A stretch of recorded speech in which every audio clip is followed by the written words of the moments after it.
ഇന്നത്തെ വീഡിയോ എല്ലാ വർഷവും ഏപ്രിൽ 1-ാം തീയതി നാം ആഘോഷിച്ചു തീർക്കുന്ന വിഡ്ഢി ദിനത്തിൻ്റെ ചരിത്രത്തെക്കുറിച്ചാണ്.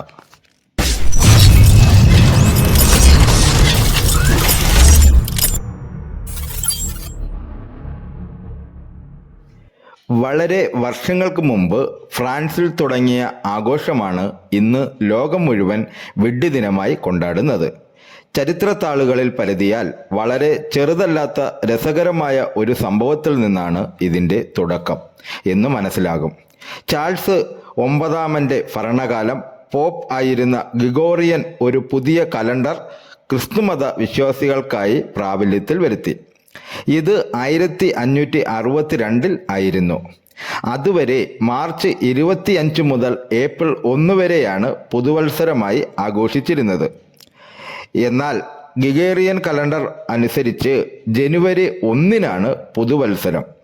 പുതിയ കലണ്ടർ പ്രാബല്യത്തിൽ വന്നതോടെ പഴയ രീതിയിൽ ഏപ്രിൽ 1-ന് പുതുവത്സരം ആഘോഷിക്കുന്നവരെ ഏപ്രിൽ ഫൂളുകൾ എന്ന് വിളിച്ചു തുടങ്ങി. ഇങ്ങനെ വിളിക്കാൻ മറ്റൊരു കാരണം കൂടെ ചരിത്രം പറയുന്നുണ്ട്. അന്നത്തെ കാലത്ത് വാർത്താവിനിമയ ഉപാധികൾ നാമമാത്രമായിരുന്നു. അതിനാൽ രാജപരിഷ്കാരങ്ങൾ ജനങ്ങളിലെത്തുന്നതിന് വളരെ താമസം നേരിട്ടു. കൂടാതെ യാഥാസ്ഥിതികരായ ചിലർ പുത്തൻ പരിഷ്കാരങ്ങളെ ഉൾക്കൊള്ളാൻ തയ്യാറായതുമില്ല. അവരാണ് ഏപ്രിൽ ഫൂളുകൾ ആയി അറിയപ്പെട്ടത്. എന്തായാലും 18-ാം നൂറ്റാണ്ടോടുകൂടി ഇംഗ്ലണ്ടിലും സ്കോട്ട്ലൻഡിലും ഈ ആഘോഷത്തിന് വൻ പ്രചാരം വന്നു. തുടർന്ന് ഇംഗ്ലണ്ടിലെ കോളനിയിലേക്കും ഇവ വ്യാപിച്ചു. ഇന്ന് ലോക ജനത മുഴുവൻ ഏപ്രിൽ ഫുൾ കൊണ്ടാടുന്നു. ഓരോ നാടും അവരുടെ സ്വന്തം തമാശകളും വിഡ്ഢിത്തരങ്ങളുമായി ഏപ്രിൽ ഫുൾ ആഘോഷമായി കൊണ്ടാടുന്നു. എല്ലാ പേരും ഒരുപോലെയാണ് ഏപ്രിൽ ഫുൾ ആഘോഷിക്കുന്നത് എന്ന് കരുതിയാൽ അത് തെറ്റി. ഓരോ രാജ്യങ്ങൾക്കും ആഘോഷങ്ങൾ വ്യത്യസ്തമാണ്. അവരുടെ സംസ്കാരവും ജീവിതശൈലിയും എല്ലാം കോർത്തിണക്കിയ ആഘോഷങ്ങൾ തനത് പാരമ്പര്യ തനിമയോടെയാണ് ഓരോരുത്തരും ആഘോഷിക്കുന്നത്. ഫ്രാൻസിൽ ഏപ്രിൽ ഫൂളുകളെ ഏപ്രിൽ ഫിഷ് എന്നാണ് വിളിക്കുന്നത്. വെട്ടിയാക്കപ്പെടുന്ന വ്യക്തിയുടെ മുതുകിൽ ഫ്രഞ്ചുകാർ പേപ്പർ കൊണ്ടുള്ള മത്സ്യത്തെ ഒട്ടിച്ചു വയ്ക്കുന്നു. ഇത് കാണുന്നവരെല്ലാം ഏപ്രിൽ ഫിഷ് എന്ന് വിളിച്ച് കൂവി ആർപ്പ് വിളിക്കുന്നു. ഇംഗ്ലണ്ടിൽ ഉച്ചവരെ മാത്രമേ ഏപ്രിൽ ഫൂൾ ആഘോഷങ്ങൾ നീണ്ടു നിൽക്കാറുള്ളൂ. ഏപ്രിൽ ഫൂൾ തമാശകൾ കാണിക്കുന്ന ആളിനെ നൂഡിൽ എന്നാണ് വിളിക്കുന്നത്. 48 മണിക്കൂർ ആഘോഷങ്ങളാണ് സ്കോട്ട്ലൻഡിൽ അരങ്ങേറുന്നത്. ഏപ്രിൽ ഗ്രേ എന്നാണ് വിഡ്ഢികൾ അറിയപ്പെടുന്നത്. കുയിൽ എന്നും കളിയാക്കി വിളിക്കാറുണ്ട്.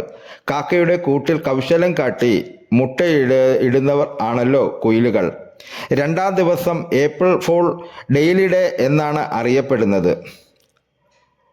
നൊയമ്പ് കാലത്തിന് മുമ്പുള്ള ഞായറാഴ്ചയോ തിങ്കളാഴ്ചയോ ആണ് ഫ്രഞ്ചുകാർ ഏപ്രിൽ ഫൂൾ ആഘോഷിക്കാറുള്ളത്.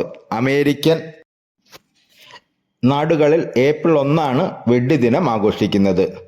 പാരമ്പര്യ തമാശകളും കുസൃതികളും കൊണ്ട് വിഡ്ഢി ദിനം ഇവർ സമ്പുഷ്ടമാക്കുന്നു.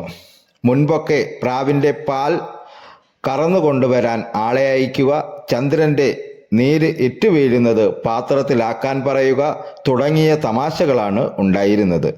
എങ്കിൽ ഇന്ന് ആരെയും ഞെട്ടിക്കുന്ന വാർത്തകൾ പരത്തിയാണ് പലരും ഈ ദിനം ആഘോഷിക്കുന്നത്. വിഡ്ഢി ദിനമായി ബന്ധപ്പെട്ട് ചില അന്ധവിശ്വാസങ്ങളും ഇല്ലാതില്ല. ഒരു സുന്ദരിയാണ് യുവാവിനെ വിഡ്ഢിയാക്കുന്നതെങ്കിൽ അവർ പ്രായശ്ചിത്തമായി അവനെ വിവാഹം കഴിക്കണം.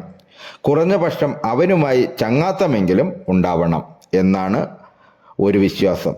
ഏപ്രിൽ 1-ന് വിവാഹം കഴിച്ചാൽ പുരുഷന്മാരെ ഭാര്യ ഭരിക്കും എന്ന് മറ്റൊരു വിശ്വാസവുമുണ്ട്. വിഡ്ഢിയായി മാറുന്നയാൾ ഈ തമാശകൾ ഗൗരവമായി എടുത്താൽ അതിൻ്റെ ദോഷം അയാൾക്ക് തന്നെ ആയിരിക്കും. വിഡ്ഢി ദിന തമാശകൾ ഉച്ചവരെ ആകാവൂ. ഉച്ചയ്ക്ക് ശേഷമുള്ള കബളിപ്പിക്കൽ അത് ചെയ്യുന്ന ആൾക്ക് തന്നെ ദോഷം വരുത്തും. അതുപോലെ ഏപ്രിൽ ഫൂൾ ദിനത്തിൽ ജനിക്കുന്ന കുട്ടികൾ ജീവിതത്തിൽ എല്ലാ കാര്യത്തിലും മികവ് പുലർത്തുമെന്നും മറ്റൊരു വിശ്വാസമുണ്ട്. കബളിപ്പിക്കൽ ശീലമാക്കിയ ആളുകൾക്ക് ഇന്ന് ഇൻ്റർനെറ്റ് നല്ലൊരു വേദിയാണ്. ഇൻ്റർനെറ്റിലൂടെ ഏപ്രിൽ ഫൂൾ തമാശകൾ ഞൊടിയിടയിൽ എങ്ങും പരക്കുന്നു. എല്ലാ മാധ്യമങ്ങളും ഈ ദിനത്തിൽ വളരെയധികം പ്രാധാന്യം കൊടുക്കാറുണ്ട്. അങ്ങനെ ഏപ്രിൽ ഫൂൾ ദിനത്തിനെക്കുറിച്ചുള്ള വീഡിയോ ഇവിടെ പൂർണ്ണമാകുന്നു.